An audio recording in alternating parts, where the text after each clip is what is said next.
The USNS Compassion glided silently through the darkness of space. Its white hull gleamed under the distant starlight, with bold red crosses marking it clearly as a hospital ship. Dr. Lisa Grant stood at the observation deck, watching as they approached the disputed Orion border zone. Her tired eyes reflected both worry and determination. "Doctor, we're receiving new patient data from Colony 7, said Nurse Alan Cole, handing her a tablet. Lisa nodded and studied the information. The numbers were worse than expected. Whatever this new illness was, it moved fast and showed no mercy. Already, 3 small colonies had lost almost 30% of their populations. Tell Medical Bay 3 to prepare for severe respiratory cases, she said, and make sure our isolation protocols are at maximum. The Compassion carried over 300 medical personnel, the best Earth had to offer. In the ship's 20 medical bays, 1,200 patients already received treatment. Many had been evacuated from the hardest-hit colonies. Others were picked up from space stations along their route. The ship had room for 800 more. On the bridge, Captain Steve Moore watched as the navigation officer plotted their course. He had served in the First Contact War 15 years ago. The peace with the Exorethi Empire since then had been cold at best. This mission made him nervous. "Status report," he said. Lieutenant Jill Baker responded without looking up from her console. "All systems normal, Captain. We're broadcasting our medical status on all frequencies. No response from Exorethi patrols yet." Steve nodded. "Keep broadcasting. I want no confusion about who we are." "Sir," said Communications Officer Ben Rivera, "I have Admiral Peterson requesting an update." "Put him through," Steve said, straightening his uniform. The view screen showed Admiral Frank Peterson, his face serious. "Captain Moore, how's your situation?" "Proceeding as planned, Admiral. We should reach the hardest-hit colony in 18 hours." "Good. We've received reports that both human and Exorethi colonies are affected by this outbreak. The Alliance Council believes helping everyone might ease tensions." Steve kept his doubts to himself. "We'll treat anyone who needs help, sir. That's our mission. The Exorethi government has officially approved your humanitarian mission, but be careful. Not all their military units may have gotten the message. Stay alert." "Always, sir." After the call ended, Steve walked to the tactical station, where Security Chief Doug Wilson monitored the ship's limited defenses. "How are we looking, Chief?" Doug frowned. 6 security officers and 2-point defense systems.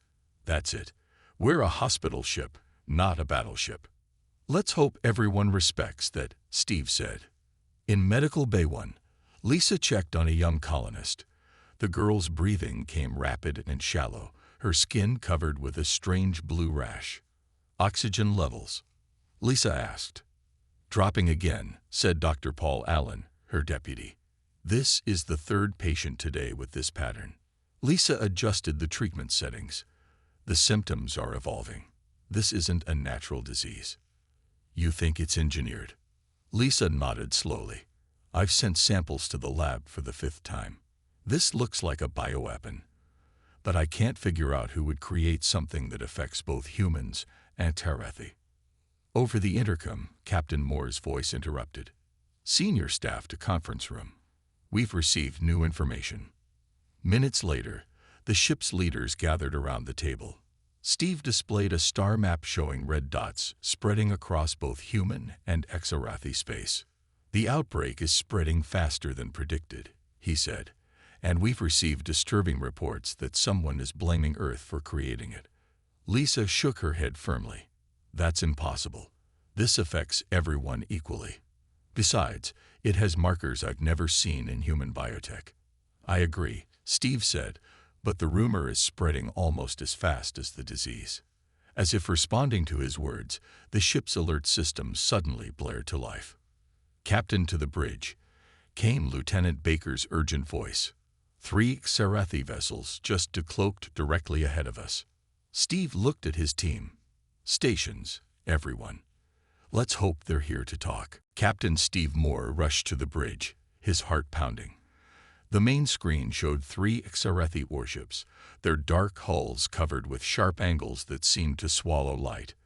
They formed a triangle around the Compassion, cutting off any escape route. "Open a channel," Steve ordered. Lieutenant Jill Baker nodded.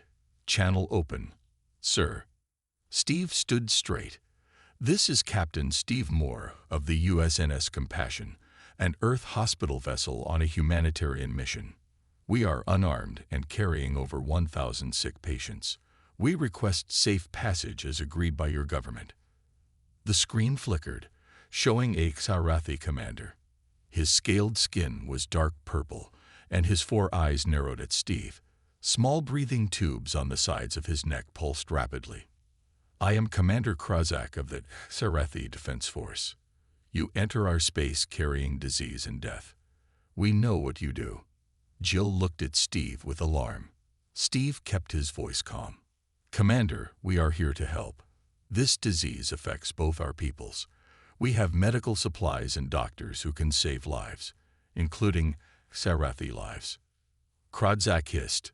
"Lies. Our intelligence shows this disease came from Earth labs. You spread it to weaken us before your attack." Dr. Lisa Grant had rushed to the bridge and now stepped forward. "Commander, I'm the medical director of this vessel. The disease pattern shows signs of artificial engineering, but not from any human technology. We believe a third party may be responsible. Let me share our research data." "More deception," Krazak said. "Your hospital ship is a cover. We will not allow this trick."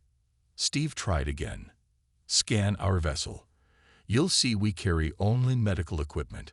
We broadcast our status on all frequencies. Check with your own government. They approved our mission." The Xerathi commander's breathing tubes flared. "Enough. You humans always hide your weapons behind words of peace. No more." The screen went dark. "They've cut communication," Jill said, her voice shaking. "And they're charging weapons. Broadcast our surrender," Steve ordered. "All frequencies. Tell them we're a hospital ship." Security Chief Doug Wilson spoke up. "Captain, they're not listening.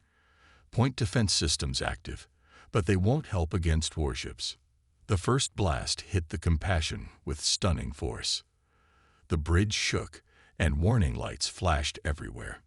"Damage report," Steve yelled over the alarms. "Direct hit to Medical Bay 4, Doug responded. 15 casualties. Shield generators offline." Lisa grabbed a console to steady herself. "We have critical patients in Bay 4. Another blast rocked the ship. A power conduit exploded on the bridge, sending sparks flying. "Medical Bay 2 hit," reported Ben Rivera from communications. "Fire suppression failing. Life support damaged in sectors 7 through 12. Steve made the hardest decision of his career. "Begin evacuation procedures. Get the patients to escape pods." Lisa stared at him. "We have over 1,000 patients. Many can't be moved." "We have no choice, Doctor. This ship is going down." Steve turned to Jill. "Send a full distress signal to Earth. Include all sensor data of this attack." Jill worked frantically at her console. "Transmitting now." The ship rocked again, harder this time. The lights flickered and died, leaving only emergency lighting. "Engineering reports critical reactor damage," Doug said. "We have maybe 10 minutes before breach." Steve hit the ship-wide communication. "All personnel, this is the captain. Evacuate immediately. I repeat, evacuate immediately. Get as many patients to escape pods as possible." Lisa was already moving. "I'm heading to the critical care units." "Doctor," Steve called after her. "Save who you can." The next hit threw Steve against the wall. Blood trickled down his forehead as he got back up. "Message transmitted," Jill confirmed. "Earth received our distress call." Lieutenant Kevin Harris, the navigation officer, looked up from his console. "Captain, I've identified a pattern in their attack. They're specifically targeting medical bays." Steve's face hardened. "They know exactly what we are. They're not making mistakes. The bridge crew worked desperately as the ship continued to break apart around them. Outside, the HFY vessels methodically fired on the clearly marked medical areas of the Compassion, ignoring the escaping pods. In her last conscious moment, Dr. Lisa Grant managed to upload her research findings to an escape pod's memory bank. The evidence pointed to a species neither human nor HFY as the source of the bioweapon. If anyone survived to find it, perhaps the truth would matter. The truth always mattered, even if it came too late. Admiral Frank Peterson stood frozen as the distress signal played in the Alliance Council chamber. The faces of the other representatives, human and alien alike, showed horror as they watched the HFY ships fire on the clearly marked hospital vessel. "This transmission came in 30 minutes ago," he said, his voice tight with controlled anger. The USNS Compassion was destroyed with over 1,500 souls aboard. President Laura White rose from her seat at the head of the table. Her usually calm face had turned hard as stone. Across from her, the HFY ambassador shifted uncomfortably. "Ambassador Zillarak," she said, "would you care to explain why your forces attacked an unarmed hospital ship?" The HFY's breathing tubes fluttered. "Honored President, this is surely the work of rogue elements in our military. The Empire would never approve such an action against a medical vessel." "Yet we just watched it happen," Laura said. Her voice remained quiet, but everyone in the room felt its edge. A young officer rushed into the room and whispered something to Admiral Peterson. The Admiral's eyebrows rose. "Madam President, we have a survivor on communication link." Lieutenant Kevin Harris was the navigation officer on the Compassion. "Put him through," Laura ordered. The main screen changed to show a man in a torn uniform. Blood stained one side of his face, and his eyes looked haunted. "Lieutenant Harris reporting, Madam President," he said, his voice hoarse. "What's your situation, Lieutenant?" Laura asked. "I'm aboard Escape Pod 17 with 11 patients and 2 nurses. We're being tracked by a HFY scout ship. 43 pods launched before the Compassion was destroyed. I've lost contact with most of them. Help is on the way," Admiral Peterson assured him. "The U.S. Defiant is already en route." Kevin's face hardened. "Madam President, they knew what we were.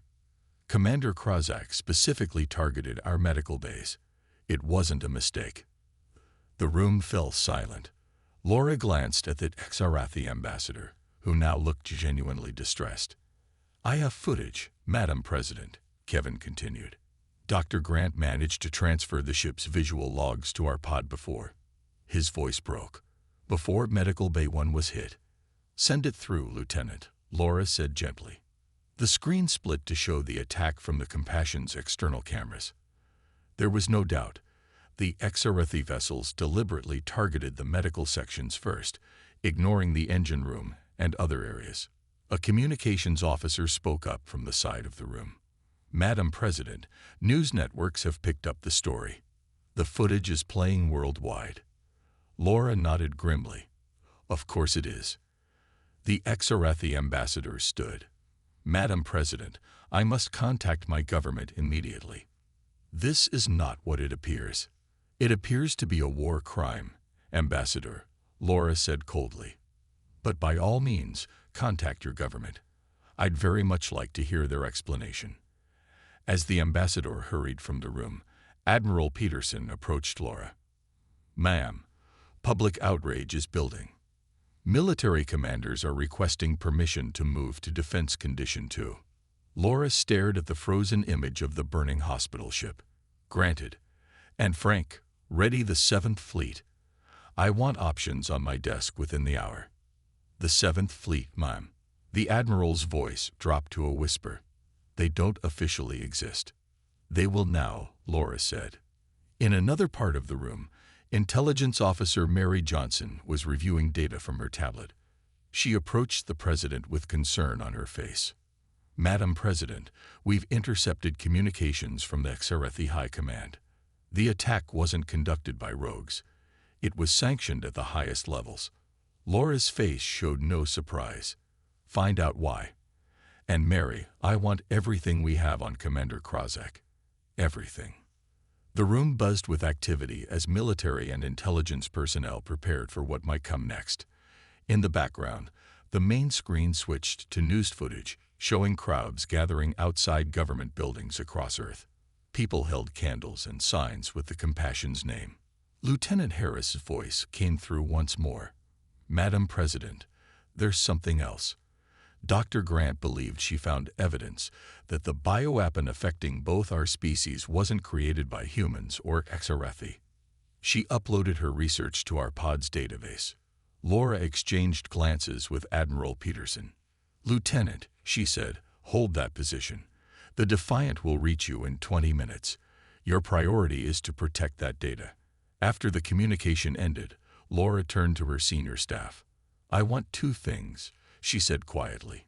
"Justice for our people, and the truth about this disease. Prepare for both." As she walked out, nobody doubted that Earth's response would be swift. The Emergency Security Council of Earth filled the large circular room. 24 men and women sat around a table, their faces serious. Screens on the walls showed the burning hospital ship from different angles. President Laura White entered, and everyone stood. She nodded once, and they sat back down. "Ladies and gentlemen," she began, 12 hours ago, the Exarathi Empire attacked and destroyed our hospital ship Compassion. We have confirmed 843 dead. Medical staff, patients, some were children. Admiral Peterson stood and touched a control. The main screen changed to show a star map. "We have rescued 412 survivors from escape pods. Lieutenant Harris and his medical data are safe aboard the Defiant. The Exarathi government has officially denied ordering the attack, but our intelligence proves otherwise." A man raised his hand. "Admiral, what exactly does the Exarathi Empire claim?" That Commander Krazak acted on his own, but we intercepted direct orders from their high command. They approved this attack. They believe we created the disease as a weapon. Laura spoke again. "The Exarathi Empire has refused to surrender Commander Krazak or the crews who carried out this attack. They maintain we are using medical ships to spread disease. This is their excuse for a deliberate act of war." The Defense Secretary leaned forward. "Madam President, what are our options?" Laura nodded to Admiral Peterson, who touched another control. The screen changed to show Earth's military forces. "We have 3 choices," the Admiral explained. 1. We can launch a full military response against all Exarathi positions. 2. We can attempt more diplomatic pressure. Or 3. We can execute Operation Swift Justice. "What is Operation Swift Justice?" asked a council member. "A precise, targeted response," Laura replied. "We remove only those directly responsible for the attack. We demonstrate our power, but limit casualties." The room grew quiet as everyone considered the options. Finally, the Foreign Secretary spoke. "The Exarathi respect strength, not words. Diplomacy has failed, but a full war would cost millions of lives." "I agree," said Laura, "which is why I've already authorized Operation Swift Justice." Surprise showed on several faces. "The 7th Fleet is moving into position," Admiral Peterson explained. "Captain Eric Davis commands our newest Phantom-class destroyers. These ships have stealth capabilities that Exarathi don't know about." "What exactly will they do?" someone asked. Laura's voice was firm. "They will capture Commander Krazak and the crews who fired on our hospital ship. They will disable, not destroy, the 3 vessels involved. And they will do it with minimal loss of life." "Is this possible?" asked the Defense Secretary. Admiral Peterson smiled for the first time. "With our new phase shift technology, yes. The Exarathi will never see us coming. The entire operation will be broadcast on all channels," Laura added. "The galaxy will witness our response. They will see that we are precise, measured, and just. But they will also see that an attack on our medical ships brings swift consequences." Some council members looked uncertain, but most nodded in agreement. "When does this operation begin?" asked one. It already has, Laura replied. Miles away in a secure military facility, Lieutenant Kevin Harris sat in a medical bed. His wounds had been treated, but his eyes still held pain. Intelligence Officer Mary Johnson entered his room. "How are you feeling, Lieutenant?" "Alive," Kevin said, "unlike many of my friends." Mary nodded sympathetically. "I need to ask you about Dr. Grant's research. Our scientists are examining it now, but you worked with her." Kevin's face changed. "She was brilliant. The night before the attack, she showed me something strange. The disease has markers from a species called the Vrul. Not human. Not Sarethi." Mary looked surprised. "The Vrul Collective. They're supposed to be neutral." "Dr. Grant found communications proving they created this disease to make us fight each other," Kevin continued. "She believed they wanted humans and Sarethi to destroy each other." Mary quickly made notes on her tablet. "This changes everything. Do you have proof?" Kevin nodded. "It's in the datapod. Dr. Grant made sure it survived, even if she didn't." Mary stood. "Thank you, Lieutenant. This information may save millions of lives." She paused at the door. "And Kevin, the President has a message for you." Kevin looked up. "Watch the news in 1 hour," Mary said. "Earth's response begins then." Kevin's eyes hardened. "Good." Captain Eric Davis stood on the bridge of the U.S. Shadow, Earth's newest Phantom-class destroyer. The ship looked small compared to most military vessels, but its power was hidden beneath its sleek, dark hull. "Status report," Eric said to his crew. Lieutenant Amy Lee responded from the tactical station. "All systems ready, Captain. Phase shift drives operating at full capacity. The other 5 Phantom ships are in position." "Guardian is online," reported Commander Sam Wells from his station. The advanced AI tactical system hummed quietly in the background. "Target identification complete. We have located all 3 Sarethi vessels involved in the attack." Eric nodded. "Where is Commander Krozek?" "Aboard the Sarethi flagship Vengeance," Sam said. "They believe they're safe inside their defense perimeter." Eric allowed himself a small smile. "They're wrong." He turned to Communications Officer Linda Green. "Open channel to all Phantom ships." "Channel open, sir." Eric spoke clearly. "This is Captain Davis. In exactly 18 minutes, we will execute Operation Swift Justice. Our mission is precise. Disable the 3 vessels that attacked the Compassion and capture those responsible. We use minimal force. Remember, the galaxy is watching. This is justice, not revenge." The officers around him nodded seriously. Earth had never revealed the Phantom-class ships until now. The Sarethi would have no warning. "Begin phase shift," Eric ordered. The bridge lights dimmed slightly as the ship's revolutionary drive activated. The Shadow and the other 5 Phantom ships vanished from normal space, shifting slightly out of phase with the universe around them. They became completely invisible to all known detection systems. The small fleet moved silently through the Sarethi defense network. Massive Sarethi warships floated nearby, their crews completely unaware of the human ships passing within meters of them. "We're approaching the target zone," Amy reported. "Primary targets in visual range." The main screen showed the 3 Sarethi vessels responsible for the hospital ship attack. They orbited a small moon, protected by defense platforms. "Guardian, prepare tactical solution," Eric said. "Non-lethal approach." The AI's calm voice responded. "Tactical solution ready.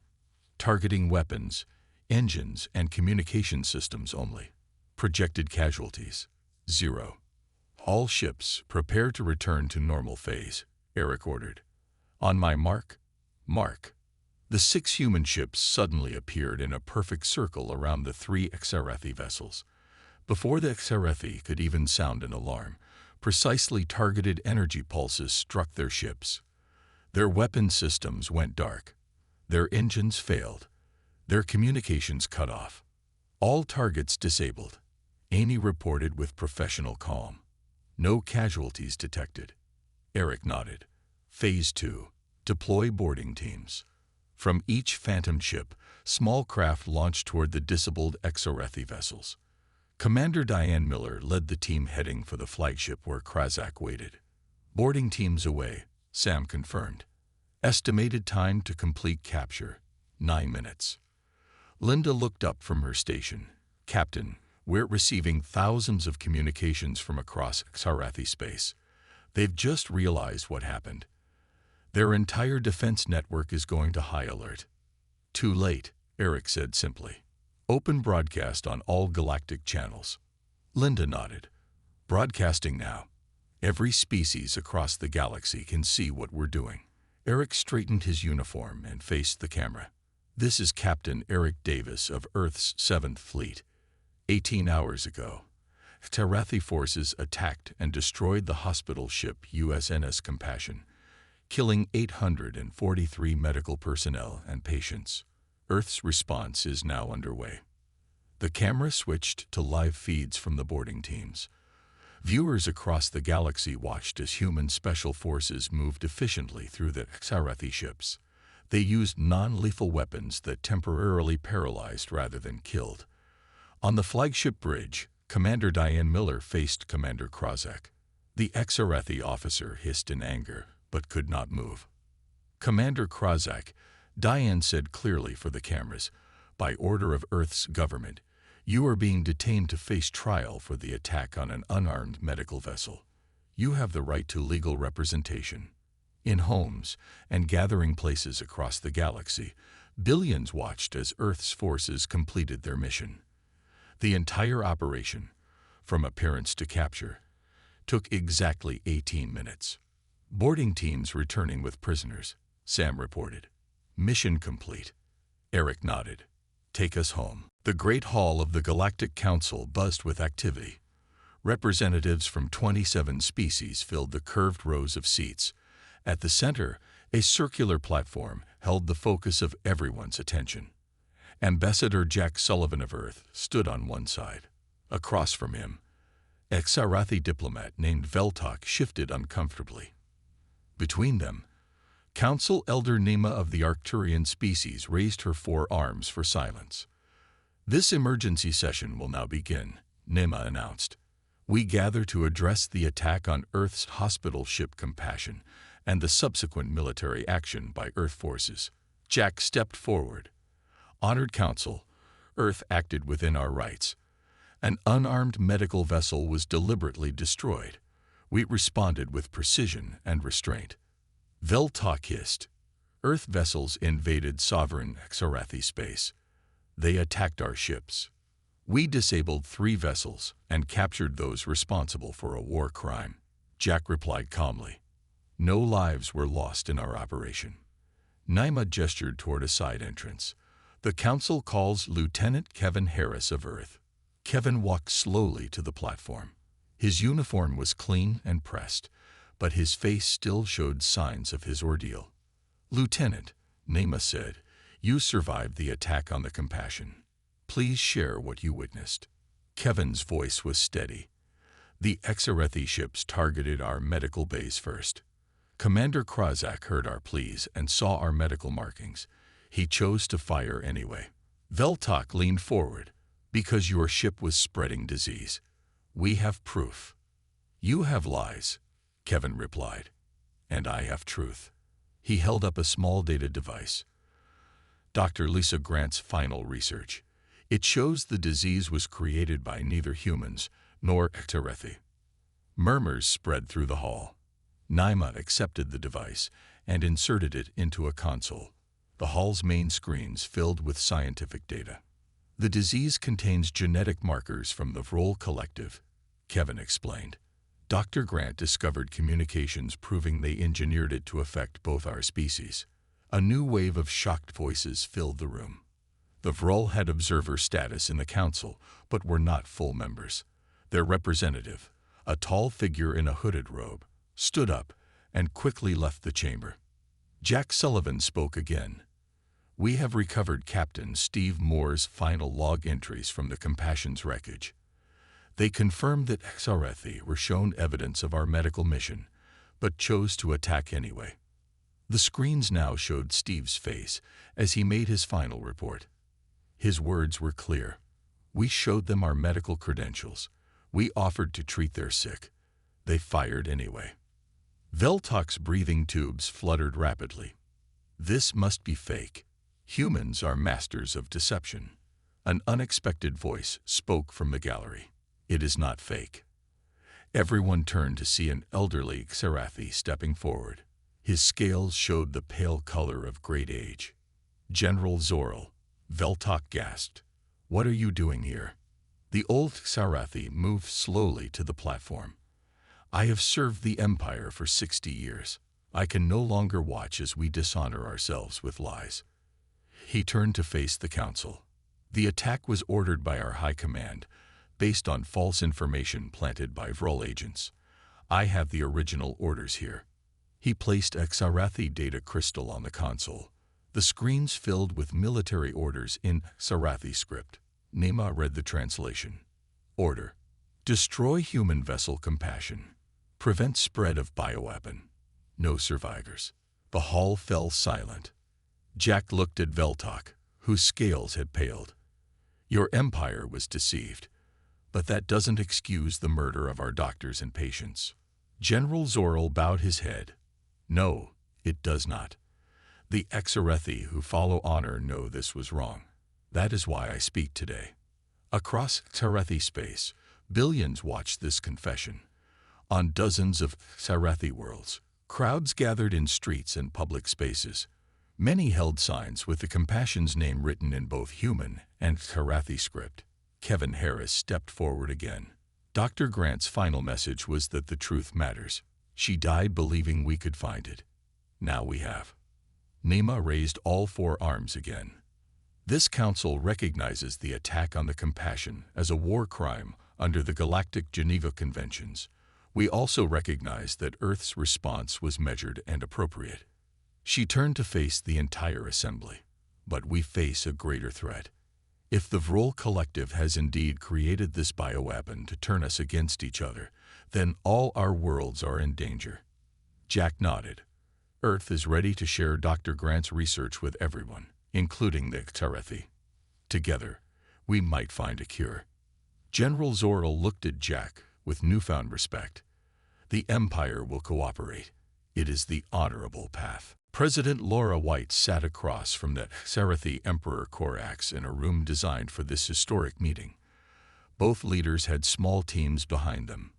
This was the first direct summit between Earth and the Xerathi Empire. Emperor Corax, Laura began. Thank you for agreeing to meet. The Emperor's scales shimmered with blue and gold markings of royal status. The events of recent days have shown we must talk directly. President White. Admiral Peterson stood next to Laura.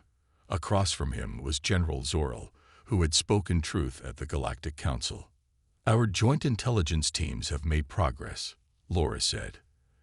The evidence against the Vrol Collective is now beyond doubt. Corax nodded slowly. My scientists have confirmed Dr. Grant's research. The disease was engineered to affect both our species while appearing to come from humans. Intelligence Officer Mary Johnson stepped forward with a data tablet. We've discovered a network of Vrol agents in both human and Xerathi space. They planted false information and encouraged hatred between our peoples. Why? Asked Corax.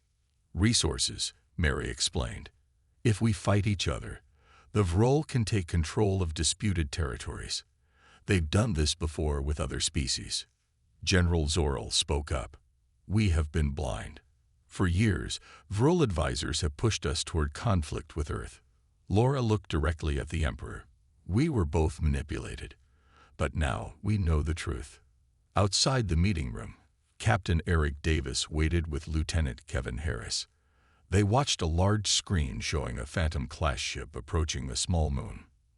Is that where it happened? Kevin asked quietly. Eric nodded. Captain Moore reported the first cases of the disease near that moon. We detected unusual energy readings. The screen showed images from the ship's scanners. Hidden in the moon's shadow was a small base with the distinct angular architecture of the Vrul. "We found their lab," Eric said. "The place where they created the bioweapon." Kevin watched with hard eyes. "What will we do?"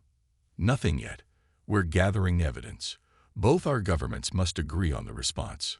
Back in the meeting room, a medical officer entered and handed a tablet to Admiral Peterson.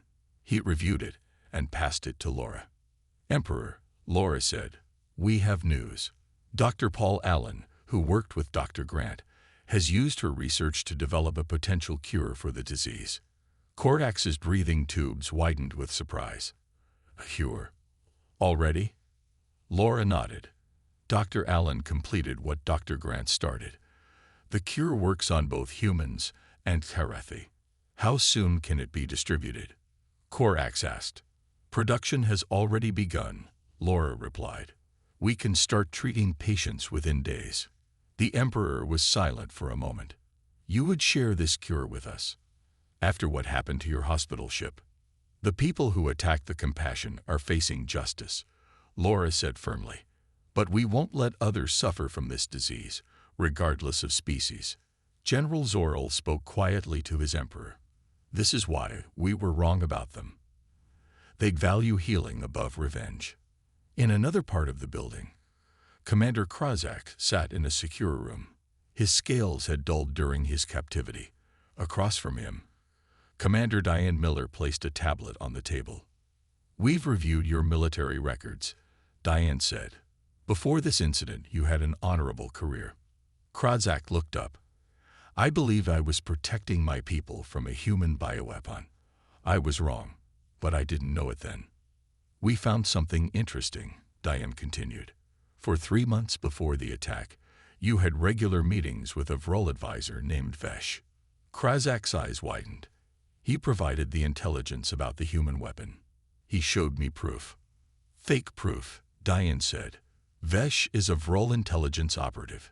He manipulated you." Krozak struggled with the realization. "I still gave the order to fire. Those deaths are my responsibility." "Yes," Diane agreed, "and you will face trial for that. But your testimony about Vrol manipulation could help prevent future attacks." Throughout human and Exarathi space, memorial services honored those lost on the Compassion. On Earth, people gathered at a new monument bearing the names of all 843 medical personnel and patients who died. Dr. Grant's name was listed first. Kevin Harris stood before the monument in his dress uniform. A small girl placed flowers beneath Dr. Grant's name. "Did you know her?" Kevin asked gently. The girl nodded. "She saved my brother last year. Mom says she was still trying to save people when she died." "Yes," Kevin said quietly. "She was." 1 year later, the massive shape of the USNS Reconciliation moved slowly through space, 3 times larger than the Compassion. The new hospital ship gleamed white against the darkness. Red crosses marked its hull, but now additional symbols in Sarathi script appeared beside them. On the observation deck, Captain Kevin Harris stood in his new uniform. The captain's bars felt heavy on his shoulders. He watched as they approached the Tarathi colony world of Korthal, once closed to all humans. "Captain, we're receiving landing coordinates," said Lieutenant Andy Porter from Communications. "Thank you, Lieutenant. Begin approach," Kevin replied. Dr. Paul Allen joined Kevin at the window. The doctor's face showed the tiredness of a man who had worked too hard for too long, but his eyes were bright. "I never thought I'd see this day," Paul said. "Humans and Tarathi working together." Kevin nodded. Dr. Grant would be proud. The reconciliation carried over 800 medical personnel.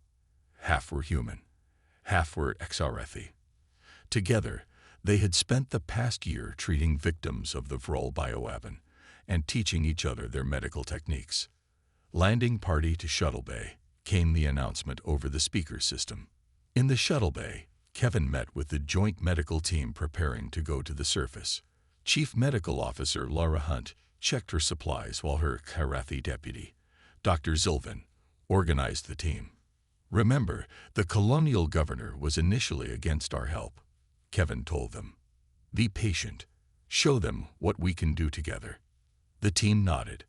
After the shuttle departed, Kevin returned to the bridge. The main screen showed a news broadcast from Earth. Today marks 1 year since the signing of the Compassion Accords. The newscaster said, the agreement between Earth and the Xarethi Empire has established new rules for medical neutrality throughout the galaxy. The broadcast showed President Laura White standing beside Emperor Korax as they visited the newly completed Memorial Garden. The attack on one hospital ship led to an alliance no one could have predicted, the newscaster continued.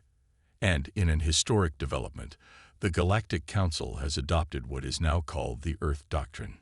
Kevin listened with interest as the reporter explained how Earth's precise, measured response to the hospital ship attack had become a model for proportional justice throughout the galaxy. On another screen, a different news channel showed the trial of Commander Krazak. The Xarethi officer stood tall as the verdict was read. Guilty of attacking a medical vessel, but with mitigating circumstances due to role manipulation, the judge announced. Sentenced to 10 years working in joint human Xarethi medical facilities. Some had wanted a death sentence. Others had called for freedom. This middle path reflected the new understanding between the species. A communication alert sounded. Captain, incoming message from Earth Command, Lieutenant Porter said. Admiral Peterson's face appeared on screen. Captain Harris, how goes the mission? Good, Admiral. Our first teams are heading to the surface now. Excellent. I have news. The Joint Task Force has located 5 more Vrol bases. Captain Davis and the Phantom Fleet will lead the operation to shut them down. Kevin nodded. Any sign of resistance? The Vrol are withdrawing from this sector. Their plan failed spectacularly. The Admiral smiled slightly. Instead of destroying each other, we're now stronger together. After the call ended, Kevin walked to his ready room, where a small memorial plaque hung on the wall. It showed the image of the Compassion and listed the names of those lost. Dr. Lisa Grant's name was at the top. You were right, Doctor, Kevin said quietly. The truth does matter. His tablet beeped with a message from Dr. Paul Allen on the surface. Treatment center established. First Xarethi patients arriving. They're bringing their children too. Trust is growing. Later that evening, Kevin stood on the observation deck again. The lights of the Xarethi colony glowed below. In orbit nearby, a Xarethi medical vessel worked alongside the Reconciliation. Chief Engineer Carlos Reed joined him. Bridge reports all systems normal, Captain. The Xarethi engineers are impressed with our medical technology. And we're learning from theirs, Kevin replied. Their surgical techniques are remarkable. Carlos nodded toward the planet. A year ago, they were firing on our hospital ship. Now they're welcoming us to their homeworld. Kevin thought about everything that had happened. Earth's swift response had not been about revenge. It had been about justice, truth, and showing strength with restraint. That approach had earned respect throughout the galaxy. The ship's intercom sounded. Captain to the bridge. We're receiving a distress call from a Vrol transport. They report multiple casualties and request medical